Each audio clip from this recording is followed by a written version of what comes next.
Saya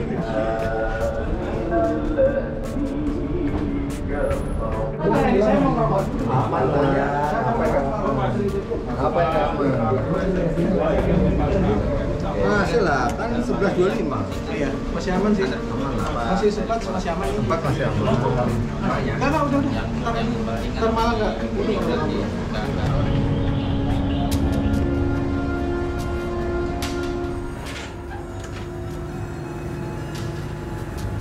Jadi tujuan perjalanan kita hari ini, Selasa, Rabu, sampai Kamis, itu untuk memecahkan misteri. Misteri paling penting dalam sejarah Negara Kesatuan Republik Indonesia. Kenapa saya sebut penting? Karena kita akan membongkar teka-teki puzzle terkait sosok besar, yaitu Bung Besar, Proklamator Republik Indonesia, Bung Karno.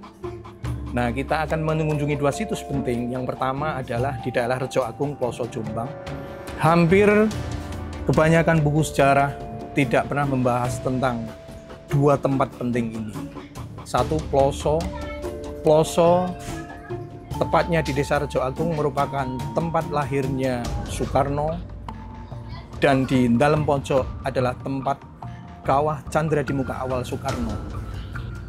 Bagaimana Soekarno menikmati masa kanak-kanaknya, bagaimana Soekarno digembleng tentang nasionalisme, tentang cinta tanah air, tentang semangat melawan kolonialisme, dan sebagainya. Makanya, dua situs yang akan kita kunjungi bareng-bareng ini sangat penting dan harus kita ungkap, harus kita gemakan seluruh Indonesia. Intinya, kalau menurut Mukhaldun, sejarah itu kan berasal dari bahasa Arab, syajarah. Syajarah itu artinya pohon. Nah, pohon itu kan punya akar. Nah, makanya salah satu tujuan penting ini kita akan menggali akar tentang sosok besar di Republik ini, yaitu Soekarno, ke Ploso, Jombang, dan ke dalam pojok Kediri. Mari kita ikuti perjalanan kita.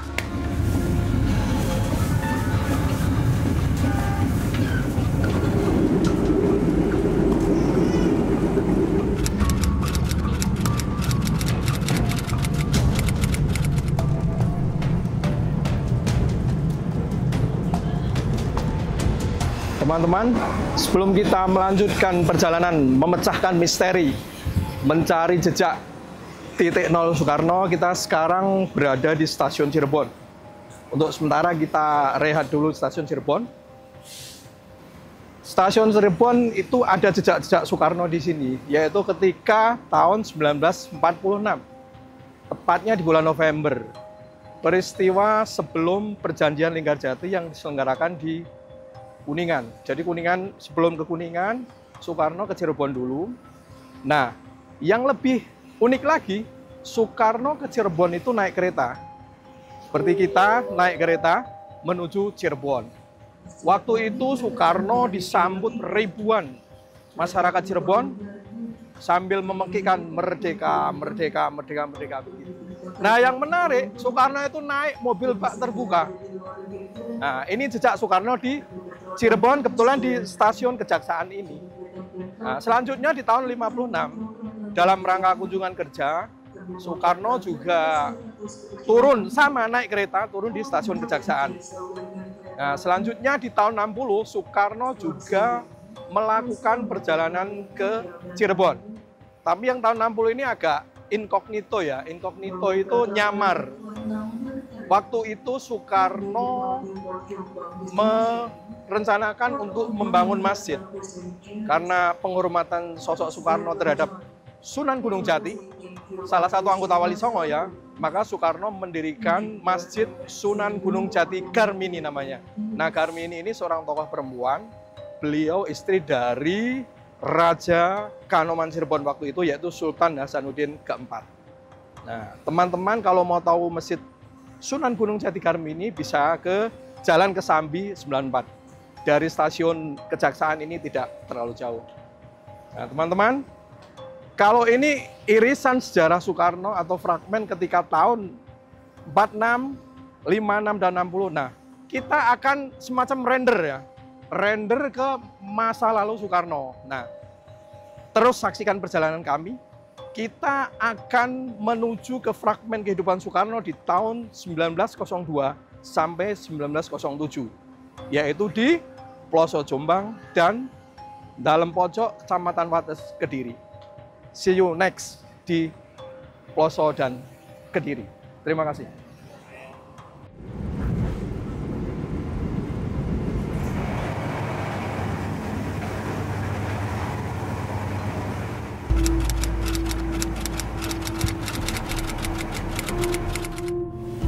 Atas nama PT Kereta Api Indonesia, mengucapkan terima kasih atas kepercayaan Anda telah memberikan jasa layanan kereta api.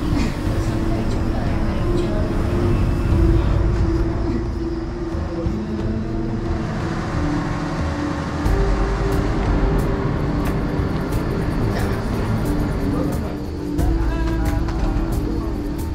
Udah nyaman ya. Mas,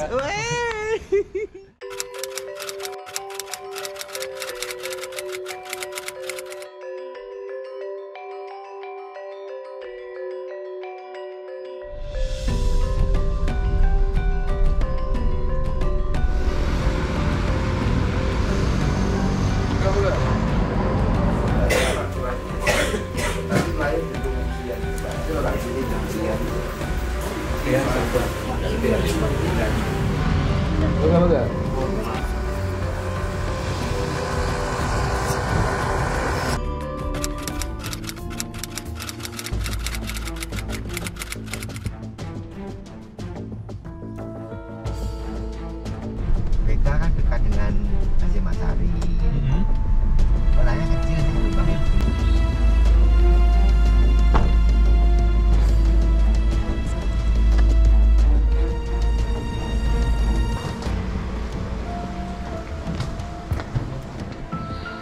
oh ya, 122.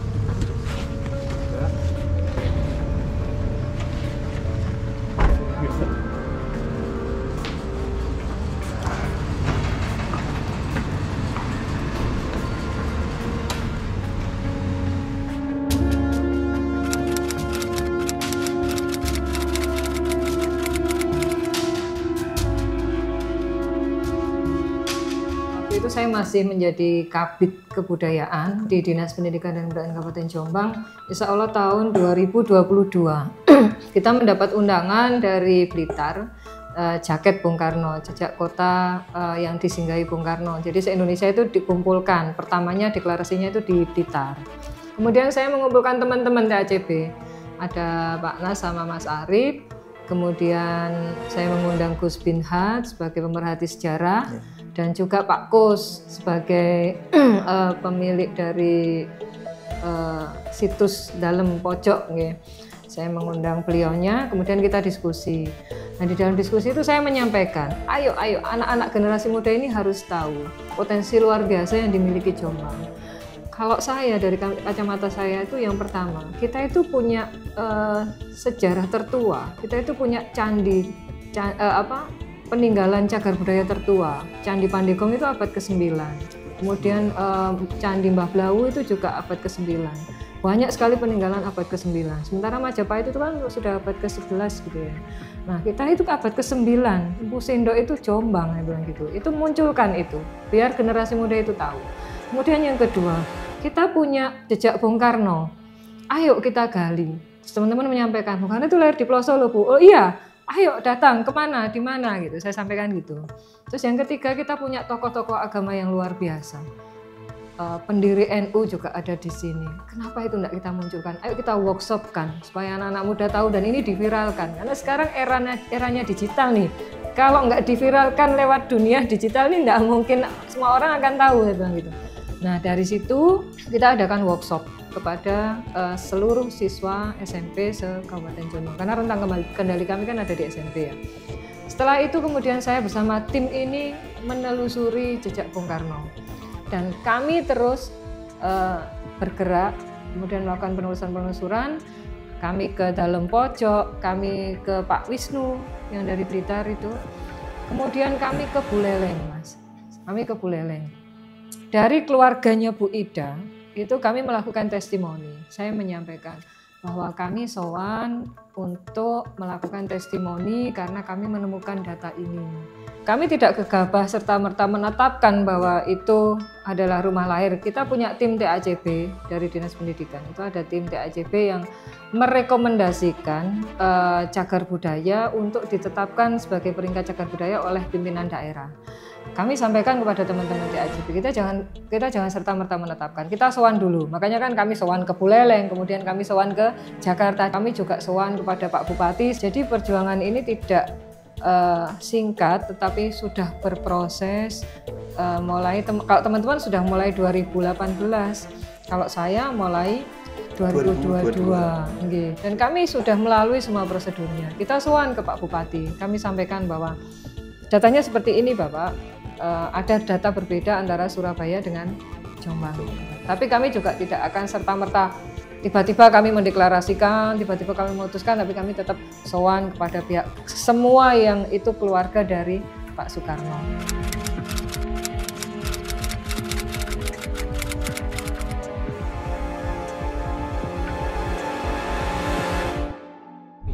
Oke, saya jalan aja ke sana ya. Jalan yang ini kan? Ada tulisannya. Oh, Nama kelahiran.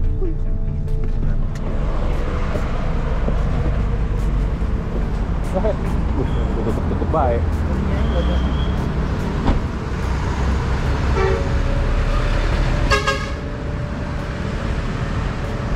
Nah, kita sudah sampai di Gang Buntu. Gang Buntu itu di daerah Hijau Agung, Kecamatan Poso, Kabupaten Jombang. Gang Buntu ini sejatinya adalah awal dari Republik Indonesia. Karena Bung Karno, Presiden Republik Indonesia pertama, lahir di Gang Buntu ini. Mari kita lanjutkan perjalanan.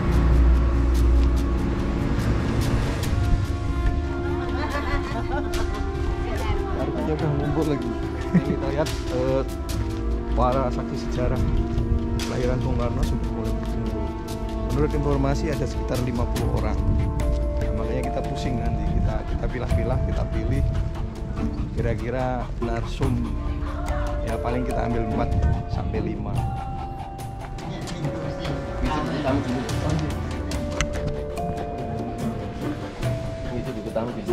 Oh,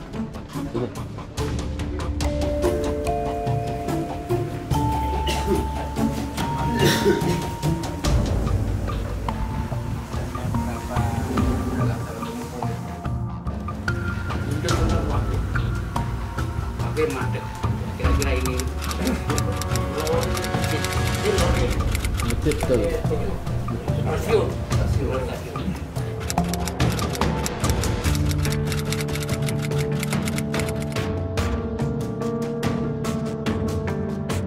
Mbok Suwi itu pernah, katanya begitu, pernah itu yang ngomong Pak Karno pada waktu kecilnya. Rumahnya Gang Buntu, itu Gang Pak Jali itu masuk depan kantor pos. Oh ya. Terus dan lagi pada waktu itu saya juga pernah tahu sama Mbok Suwi itu hanya beberapa tahun lalu meninggal. Tapi sebelumnya itu Pak Karno itu pernah lewat entah dari utara ke Jombang entah kemana, pada waktu itu kan masih 14 tahunan ya kira-kira itu.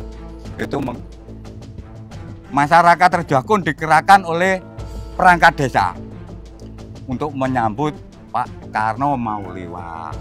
Entah tahun berapa Pak Sugeng nggih? Tahun berapa lewat itu. Di situ di Gapura itu bilang Mbok Suwi. Tapi saya tahu Mbok Suwi pada waktu itu sudah dibawa ke situ. Tapi Mbok Suwi itu didudukkan di warungnya Mak Pat. Mak Fatimah. Suaminya namanya Pak Mat. Pak Mat itu pegawai PJKA. Tapi mobilnya Pak Karno itu tidak berhenti. Ya, presiden yang lewat ya. Iya, karena ada itu protokoler, Pak. Ya, tapi pada waktu di Gapura itu cari Mbok Suwi. Tapi Mbok Suwi itu sebelahnya itu di antara 100 meteran depan kantor polisi. Itu pada waktu kecilnya Pak Karno itu entah kelas bercerita ya ini. Itu ya kalau mainnya itu ke Desa Rejagong, ke rumahnya Mbok Suwi itu. Saya itu mendapat sering dolen rene liwat kene iki dilewati presiden. Iku kalau pada waktu itu saya tuh jalan itu dilewati presiden Biyen. Gitu orang tua saya.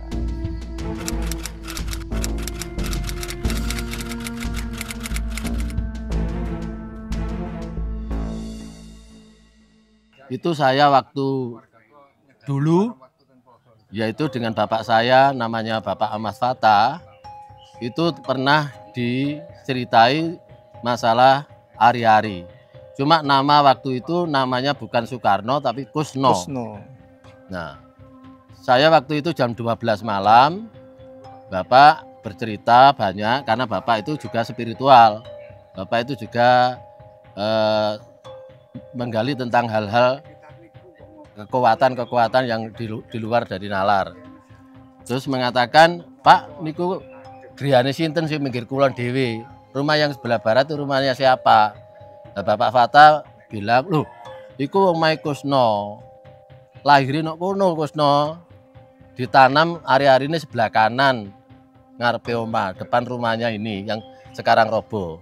Nah, masalah ari-ari, Bapak itu memang mengatakan bahwa di situ memang tempat lahirnya Kusno. Yang namanya sekarang namanya Pak Soekarno proklamator itu. Nah, yang paling menguatkan sekarang itu masih ada namanya skrip buku cerita Bung Karno di sini. Itu ada dari Mbak Kasmin, bapaknya Bapak, masuk Mbah saya. Nah, disitulah cerita masalah benar-benar kalau Pak Karno itu ada di sini kelahirannya.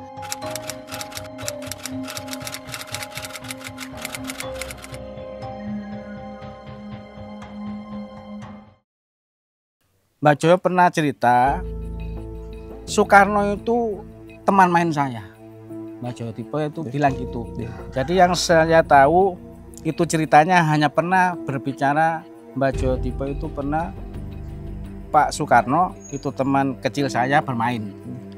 Nah, Mbak Joyo Tipe itu senangnya itu silaturahmi kepada masyarakat. Silaturahmi pada masyarakat. Kemudian menceritakan itu memang sosok Mbak Joyo Tipe itu orang ngerti ilmu lah. Ngerti ilmu. Ya, kalau dulu itu ya minta dukun lah. Nah, dukun. Penasihat ya. Spiritual lah, Pak. Ya, spiritual. Ya, spiritual. Ahli spiritual. Ya. Lanjut. Terus Mbak Joyo Tipe itu juga ini yang saya dengarkan kan sebagai saksi temannya Mbak Joyo Tipe Pak Karno ya, Pak ya. Yeah. Kemudian berlanjut cerita ke nenek saya. Saya sering dikirimi uang Soekarno jadi presiden. Oh, ketika sudah jadi presiden, Sudah jadi masih presiden, sering kasih. Iya. Kemudian bilang sama masyarakat, aku burung dikirimi Soekarno. Nah, entah bagaimana belum ada komunikasi, Mas. Itu berapa lama itu pernah dikirimi oleh Pak Karno. Memang kondisi Mbak Dipo itu tidak mampu. Ya mungkin situasi waktu itu kan ya keuangannya belum lancar ya. Berapapun diterima oleh Mbak Joyo. Itu sering dikirimi, pokoknya sering dikirimi oleh Pak Karno, temannya itu. Itu Mbak Joyo Dipo. Kemudian cerita lagi kakek saya itu Mbak Joyo Dipo, bojone Pak Presiden, bojone Pak Kenny. Pak Kenny nggih. Ya. Itu pernah kehilangan mesin jahit. Ya. Pernah kehilangan mesin jahit, disuruh mengambil abdi dalamnya.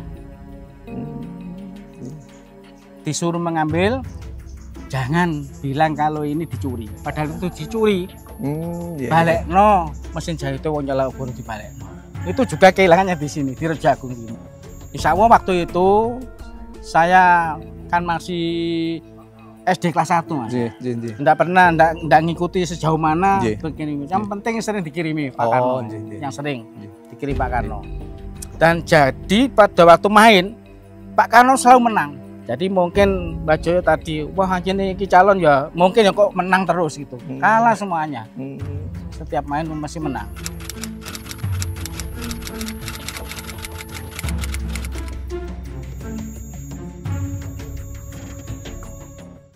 Waktu itu kan teman saya itu kos di rumahnya Pak Niti Somo. Pak Niti Sumo. Pak Niti Somo itu putranya Mbah Sumojani. Mas Sumojani. Ya. Nggih.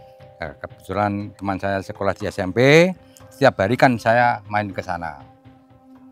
Suatu saat saya main ke sana itu Mbah Sumojani itu teriak-teriak. Nggih. Nggak tahu teriak-teriak apa. Yang tahu bahasanya waktu itu bilang kui lah.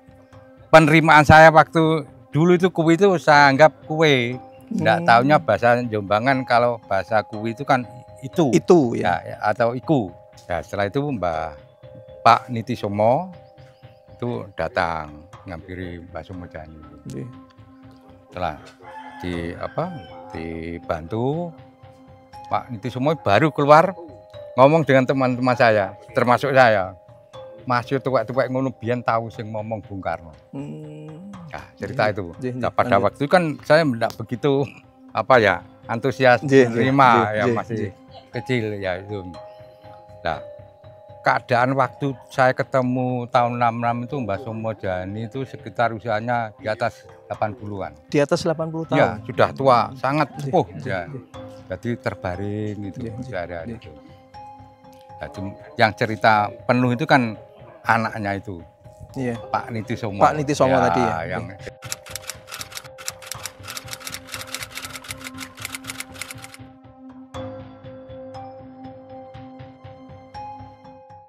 kami berdasarkan cerita, saya pun kepala desa cerita dari riwayat termasuk ini neneknya ini, Pak Sulis Dodong, Pak Dodong ini, dia mengalami langsung dengan riwayat tahu pada saat itu tahun itu. Sehingga benar-benar Pak Sukeni tahun 901 menjalankan tugas sebagai guru di tempat ini. Istilahnya sekolah Ongko. Sekolah Ongko Loro. Di mana pertama kali Raden Sukeni menginjakkan kaki di bumi Ploso. Kalau mengajarnya di sini di wilayah Desa Losari. Losari, Tepatnya di Dusun Losari, Kerajaan Gang Tio. Gang Tio. Tio. Kalau dulu malah sebutannya ini belakang Nyarondo. Ya, nanti lebih dikenal seperti itu kalau orang-orang terdahulu. Iya. Kalau anak-anak sekarang mungkin enggak kenal Nyarondo itu, ya. Bener ya? Ya, itu ini kan ada saksi bapak yang usianya mungkin saat itu juga mengalami. Dan alhamdulillah saya sebagai kepala Desa Losari mengalami sebutan-sebutan itu. Karena saya lahir tahun 61. Ya lumayan lah istilahnya. Kalau sekarang sudah di atas 60. Iya. Kalau bercerita itu kan agak nyambung istilahnya. Orang gawe-gawe lah. Dan ini bukti sejarah. Kita berada di depan disaksikan oleh bukti ini. Bahwa ini benar-benar tempat Raden Sukeni mengajar ayah dari sang proklamator Pak Soekarno. Kemudian berkembangnya ya ini sehingga menghadap ke sana itu kan halaman juga. Kemudian cerita tentang reruntuhan ini, saya memang dapat cerita dari orang tua saya. Orang tua saya itu lahir sekitar tahun 30 berapa. Bahwa pernah jadi sasaran mortir untuk sini. Saya nggak tahu ceritanya seperti apa, tapi yang jelas orang tua saya cerita ini dari sasaran mortir.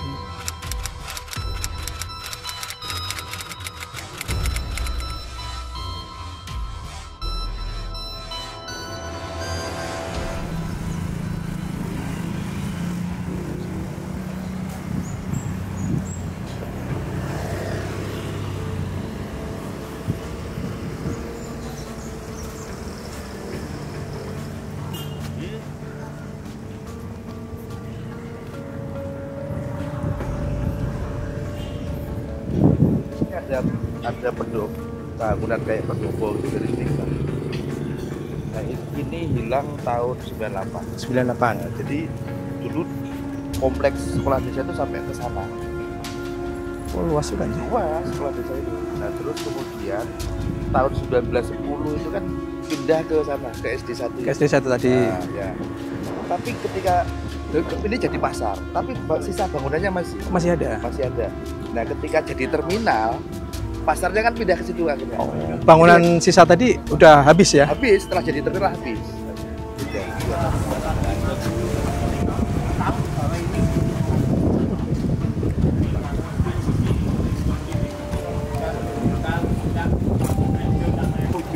Ini sampai Ramadan juga. Pasar pindah lagi ya. Ya, kadang sama kadang itu pasar.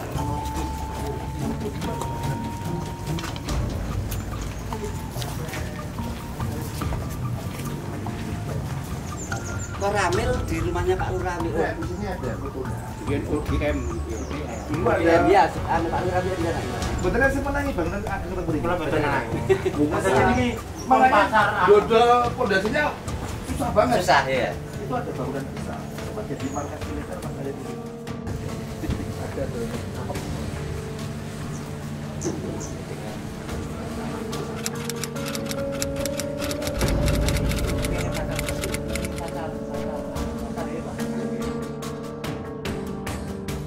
Di tempat kita berdiri ini pernah ada satu tempat pendidikan sekolah SR atau apa namanya waktu sekolah desa yang waktu itu pernah proklamator Bung Karno bersekolah di tempat ini.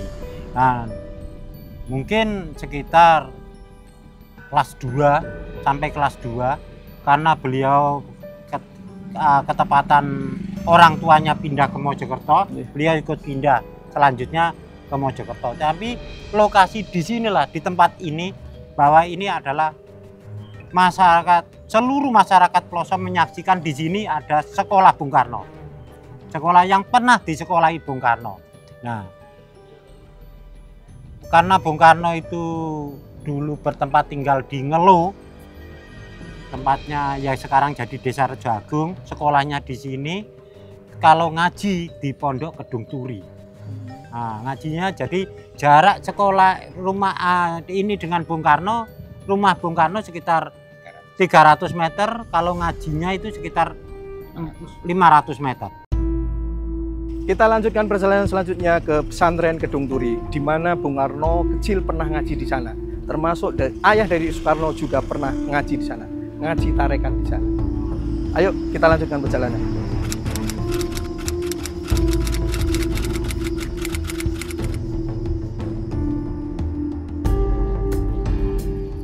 Di bumi barokah ini ada di sini tempat sejak zaman penjajahan sampai sekarang digunakan sebagai wadah perjuangan di dalam membentuk karakter bangsa untuk beragama maupun nasionalisme yang termasuk mencintai tanah air Indonesia ini sejak dini sudah ditanamkan di tempat ini. Saya awali dari perjuangan di sini. Mbah Kiai Ahmad Juanda itu adalah pasukan elit Diponegoro. Pasukan elit Diponegoro setelah tahun 30 Diponegoro tertangkap atau menyerahkan diri kepada Belanda. Semua pasukan-pasukan itu pasukan Diponegoro itu menyebar. Ada di beberapa daerah. Termasuk Mbah Kiai Ahmad Juanda sekeluarga. Akhirnya datang ke tempat ini. Nah, di sini Babat Alas. Jadi Babat di rawa-rawa itu ada itu dibabat karena pinggirnya itu rawa-rawa itu ditanami pohon turi, yang mana pohon turi di samping banyak manfaatnya, termasuk daun untuk kulupan, untuk maka di sini yang terkenal dengan nama pesantren Kedung Turi. Karena pasukan Diponegoro itu menyebar, akhirnya membangun padepokan, membangun pesantren di mana-mana. Jadi bukan di sini saja, termasuk di mana-mana. Salah satunya di pesantren ini, Babat Alas di sini dengan nama Kedung Turi. Kiai Ahmad Juanda mempunyai putra 5 orang. Nah, perlu saya jelaskan bahwa Bung Karno juga menangi zaman Kiai Ahmad Juanda. Karena Yai Ahmad Juanda itu wafat bulan Mei tahun 1905, yang mana padahal lahirnya Bung Karno kan di sini. Nah, Bung Karno juga sering digendong oleh orang tuanya, ayahnya untuk sowan ke Kiai Ahmad Juanda maupun Kiai Haji Abdul Muti. Nah, ya tempat inilah Langgar Angkring. Yang tempat ngajinya Bung Karno, di mana kita duduk ini tempat Langgar Angkringnya. Masjid ini. Masjid ini. Lah dalamnya Yai Haji Abdul Muti sebelah ini mulai ini teras itu sampai ke sana itu dalamnya Yai Haji Abdul Muti. Itu dibongkar untuk perluasan masjid itu. Bahkan dulu ada satu ulama di sini dekat di sini, namanya almarhum Yai Mustari, yang pernah meramal bahwa Kusno kecil itu nanti akan menjadi orang besar.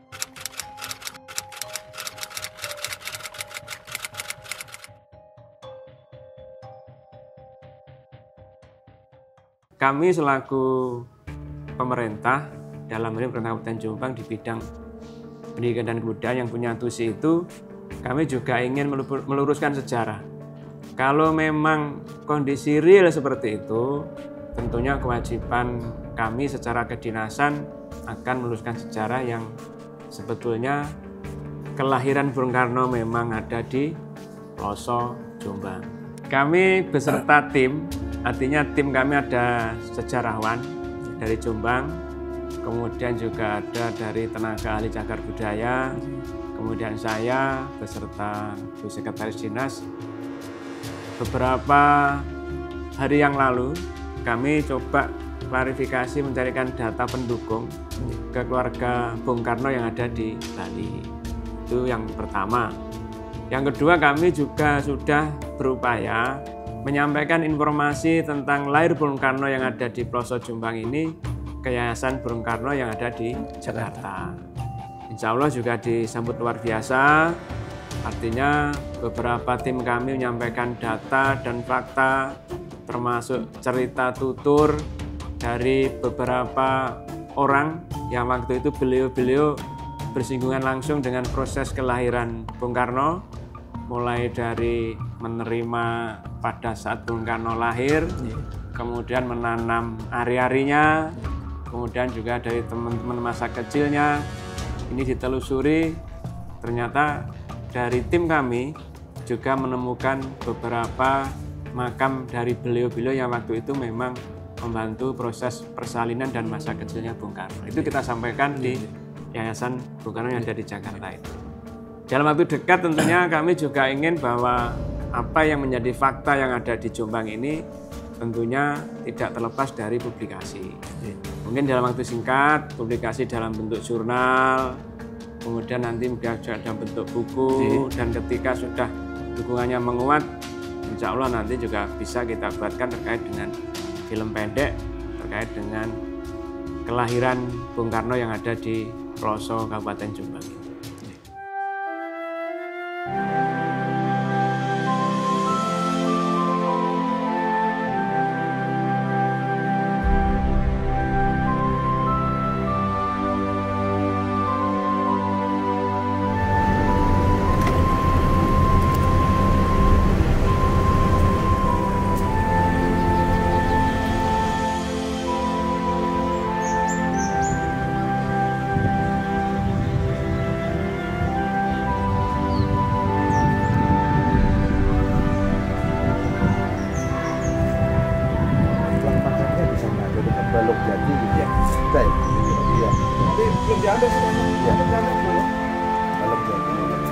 Balong Jati Raja Agung.